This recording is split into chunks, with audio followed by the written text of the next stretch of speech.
Space, the true final frontier. Out there, in the unknown, lies the future of all humanity. Throughout each of these stars you see, there exists an infinity of tales, myths, and legends. Now, we will journey to these lands ourselves and experience more tales from the outer worlds. Humanity began on a planet known as Earth. The origin of humanity is something scientists debate even now, as we've expanded beyond the mother world. I suppose a mystery it may remain, so long as humanity has its sights set on the stars. As time went on, more and more people began to occupy our home world. They soon organized into groups known as nations. Alongside these nations rose powerful economies, hosting large business trusts that were built to survive any legislation heaved its way. These nations got along well enough, save for a few notable disputes, sparking revolutions, world wars, famine, and plague. As America rose to become the central power of Earth, there were some within its borders that disagreed with how things were being done. One such individual, Leon Frank Czolgosz, had a plan of his own that he believed would change the course of history forever. Czolgosz sought to put a stop to this wave of unfettered capitalism that he saw on the horizon. In 1898, after witnessing a series of worker strikes, many ending in violence and perhaps ill from a respiratory disease, Czolgosz went to live with his father, who had bought a 50-acre farm the year before in Warrensville, Ohio. Czolgosz did little to assist in running the farm and was constantly at odds with his stepmother and with his family's Catholic beliefs. It was later said that throughout his life, he had never shown any interest in friendship or romantic relationships, and was bullied during his childhood. As he grew older, he didn't become any more open-minded. Czolgosz believed there was a great injustice in American society, and inequality which allowed the wealthy to enrich themselves by exploiting the poor. He concluded that the reason for this was the structure of government, whom at the time was being led by President William McKinley. About this time, he learned of the assassination of a leader in Europe, King Umberto I of Italy, who had been shot dead by anarchist Gaetano Bresci on July 29th of 1900. Bresci told the press that he had decided to take matters into his own hands for the sake of the common man. New York City Police Lieutenant Joseph Petrosino believed that the same Italian-based anarchist group suspected of being responsible for King Umberto I's death was in fact targeting American President William McKinley as well. Despite the plausibility, his theories were widely believed to be unfounded. And so, by the end of summer of 1901, Czolgosz traveled to Buffalo, New York, the site of the Pan American Exposition, aka the 1901 World's Fair. The fair occupied 350 acres, 0.55 square miles of land, on the western edge of what is now Delaware Park. One such attraction was known as the Temple of Music, and here President McKinley would be speaking. After a long journey through the wild American Northeast, Czolgosz arrived in Buffalo and rented a room in Nowak's Hotel. He spent the week investigating the fair, trying to find the right moment and the right way to end the onslaught of capitalism he foresaw on the western horizon. After an entire week of planning meticulously, he decided to make his move. On September 6th, Czolgosz went to the exposition armed with a .32 caliber Iver Johnson safety automatic revolver he had purchased 4 days earlier. He approached McKinley, who had been standing in a receiving line inside the Temple of Music, greeting the public for 10 minutes or so. Czolgosz took his place in line, as did a man named James Parker behind Czolgosz. As each guest was greeted, he inched closer and closer to the leader of the free world. His heart couldn't be beating faster. At 4:07 p.m., Czolgosz finally reached the front of the line. As soon as he did, McKinley extended his hand, as he'd done many times prior, expecting to be met with the firm grasp of a fellow American. Instead, the anarchist slapped it aside as if he were offended by its presence. He then raised his own hand, holding his new pistol, which was concealed with a white hanky. Time stood still as Czolgosz and McKinley locked eyes. Czolgosz pulled the trigger and shot the president. The shot rang out across the grounds, piquing all its attendees' interest from across the entire fair. The first bullet ricocheted off of McKinley's coat buttons and became lodged in McKinley's jacket, doing no harm. Though after the first shot rang out, Czolgosz tried to pull the trigger once more, though nothing happened. He then looked confused and began to frantically pull the trigger several more times, but it didn't move. The weapon was jammed. James Parker struck the assassin in the neck and knocked the gun out of his hand. As McKinley slumped backwards, members of the crowd began beating Czolgosz, and despite the exigent circumstances, the president quickly recognized that the crowd would easily kill Czolgosz if he did not intervene, and America was known as a nation that took justice and due process very seriously. Go easy on him, boys, McKinley told the attackers. The crowd seemed to not be paying attention to their leader's words, so local law enforcement stepped in. The police struggled to keep the angry crowd off Czolgosz. Czolgosz was then taken to Buffalo's 13th precinct and held in a cell until he was moved to police headquarters. During the trial, Czolgosz answered that he was pleading guilty. Presiding Judge Truman C. White overruled this and entered a not guilty plea on Czolgosz's behalf. Czolgosz then denied any appeal attempts, and 7 weeks later, he found himself seated in an electric chair inside Auburn Prison, receiving 3 charges, each totaling over 1,800 volts of direct electrocution. His remains were then tarnished and left at an unmarked grave, as to discourage grave robbery, though some would say that what happened to him is cruel and unusual at the same time. So were Czolgosz's actions.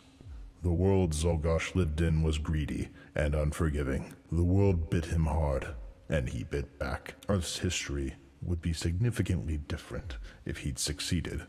Of that, I have no doubt. The failure of Czolgosz ensured the survival of President McKinley, which in turn ensured the survival and skewed growth of laissez-faire capitalism.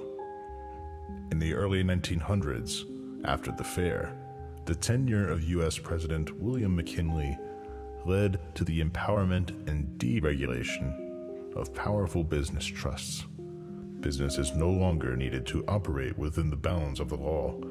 For the most part, they now operated on their own terms. Offenses committed in or on U.S. soil were still tried to the fullest extent of the law. But that's just it. When big business has all that power, there's simply no one bigger that can write the rules for them, leaving them quite literally unchecked. This effectively sent the nation and subsequently the world into a seemingly eternal gilded age of unfettered capitalism, just as Czolgosz predicted.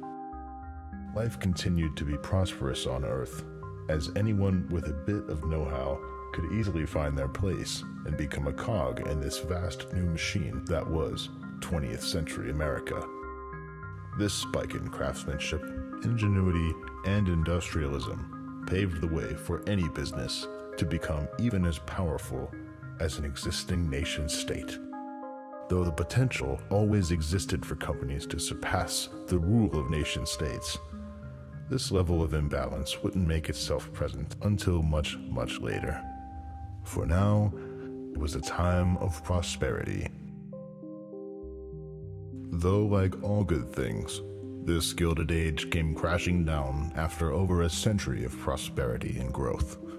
In the middle of the 21st century, at seemingly the height of global economic prosperity, a conflict was born. All the major nation-states at the time were immediately thrust from their lavish homes and out into this conflict, all at the behest of government and corporate overlords. The largest nation-state at the time, America, eventually entered the conflict. The scale of the war rose to great proportion, and was thus named and referred to as the Great War. This war took a toll on humanity. It nearly ended us, but we found a way to set aside those petty differences in favor of looking toward the future. From the ashes of the Great War rose the Earth Directorate. The Earth Directorate was backed by the largest remaining conglomerates and companies, and began to act as a regulatory and tribunal body who would oversee trade and resolve disputes that arise in both international and intercorporate settings. Nowadays, the Earth Directorate handles the cataloging and licensing of star systems to various corporations. Though no one in Halcyon has heard from the Directorate in a long time, they may not even be around anymore. But before their alleged disappearance, they struck one very important deal to the largest corporate alliance humanity has ever known. Halcyon Holdings Corporation was sold the Halcyon system, including the exoplanet celestials that orbit Her Majesty. The Directorate began selling star systems in the 23rd century, long after the Great War, and long after the foundation of the Directorate itself. This idea of auctioning off star systems to the highest bidder still seems a bit odd, even now. But to the Earthlings at the time, it must have been fantastic, in every sense of the word. Thus, a new space race was born, though I suppose this was more of a space marathon. For these new large corporations, getting to their star systems is only half the battle. They must build it up to be bigger, better, faster, and stronger in every way to rival the other new systems, lest their customers seek business and livelihood in greener pastures. No, these corporations wanted the greenest pastures. The goal is to retain citizens and to build up generations of history, all the while profiting off the living costs of the inhabitants. It's a game within a game within a game, and we're all part of it, whether or not we realize it, and whether or not we choose to recognize and respect it. More and more companies made the push into the stars. These companies were no longer limited by the petty borders of the remaining nation-states on Earth. They could freely communicate and do business with any other desired conglomerate, almost always at the expense of the working class and the helpless. Science, religion, and even political ideologies are all cast to the wayside in favor of corporate fattening found in the stars. Expeditions led to stars purchased from the Earth Directorate are made using something called a skip drive.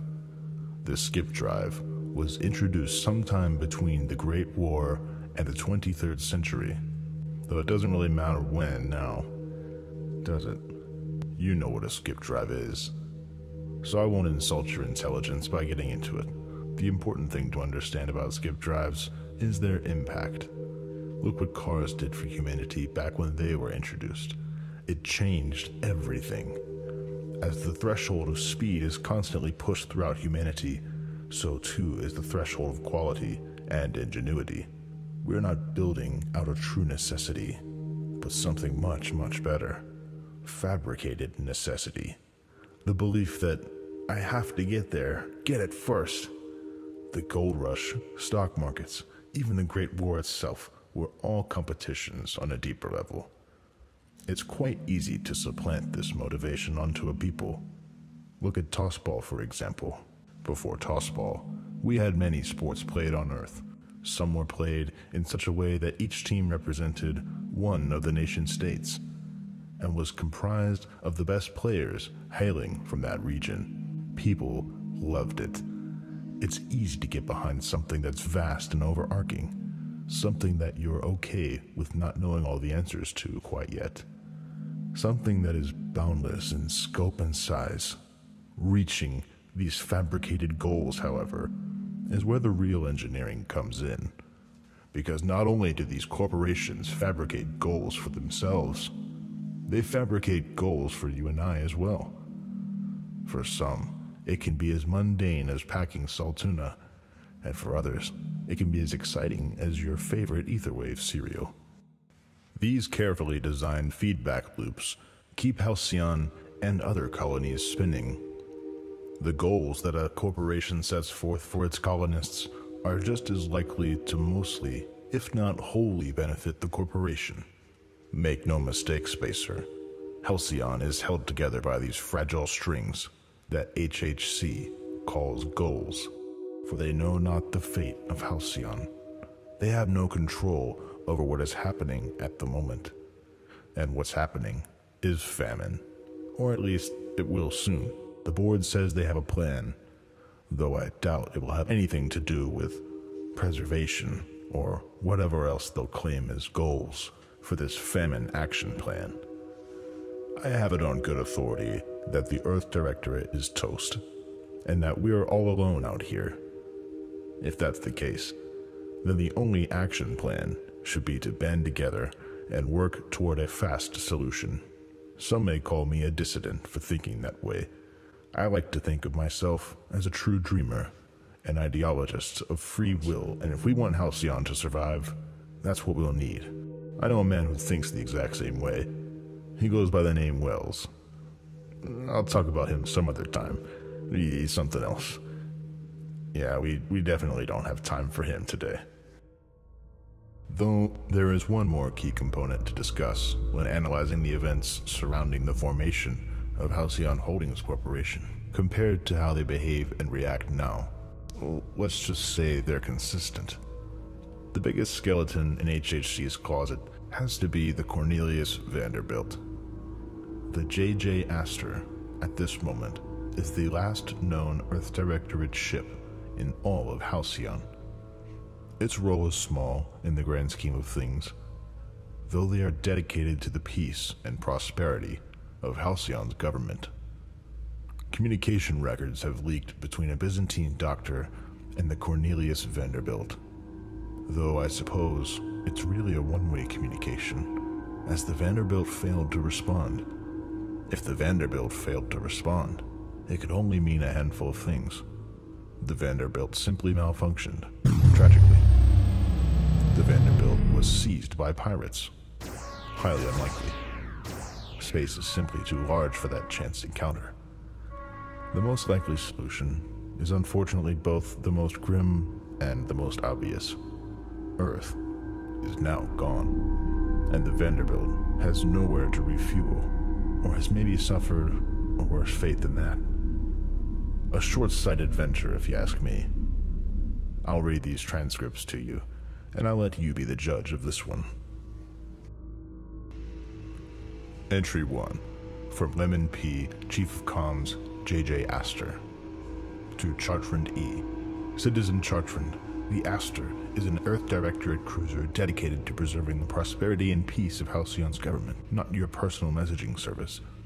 You will stop abusing your access to Alpha Band transmissions, or I will be forced to request an immediate performance evaluation. That won't go well for you. When the Cornelius Vanderbilt checks in, we will inform the board.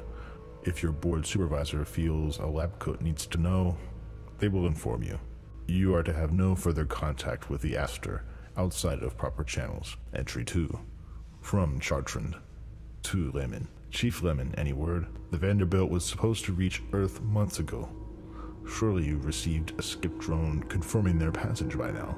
It is imperative that I receive any messages from Earth's chimerists immediately. I cannot say why this is so important.